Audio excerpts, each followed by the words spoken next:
Aláròyé máa wí o. Wàsíù Àyìndé ti gba ọmọ tí òṣèré tíátà nni Bísọ́lá Badmus bí fún un. Ohun kan tó dájú ṣáká níbẹ̀ ni wípé béèyàn bá gẹṣin níkù gbajúmọ̀ òṣèré tíátà nni Bísọ́lá Badmus, tọ̀hún kò ní kọ ẹsẹ̀ rárá.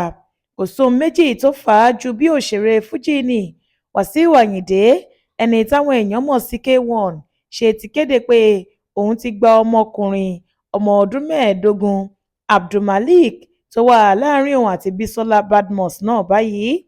Aláròyé gbọ́ pé níbi òde àríyá kan tó wáyé láìpẹ́ yìí nílùú Èkó, níbi tí obìnrin olórin Islam tó jẹ́ ìyàwó Aláwìyé ti ń ṣe ayẹyẹ 30 ọdún tó ti ń kọrin tó sì tún sílé tuntun, ni ọba orin náà ti forin parí ìjà ọlọ́dún gbọọrọ tó wà láàrin àwọn méjèèjì.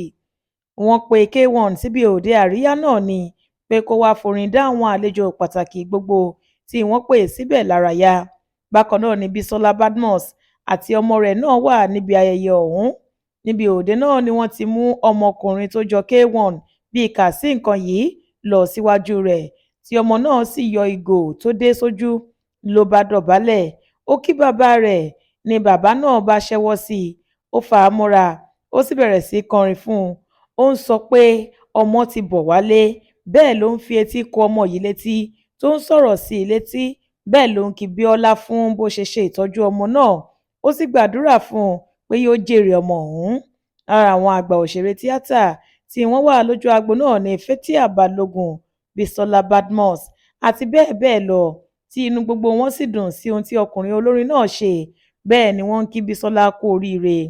Bẹ́ẹ̀ ò bá gbàgbé, lọ́dún tó kọjá yìí ni Bíọ́lá Adébáyọ̀, tóun náà jẹ́ òṣèré tíátà, fọ̀rọ̀ wá Bísọ́lá Badmus lẹ́nu wò nípa àìsàn ńlá kan tó ń ṣe é lórí ètò rẹ̀.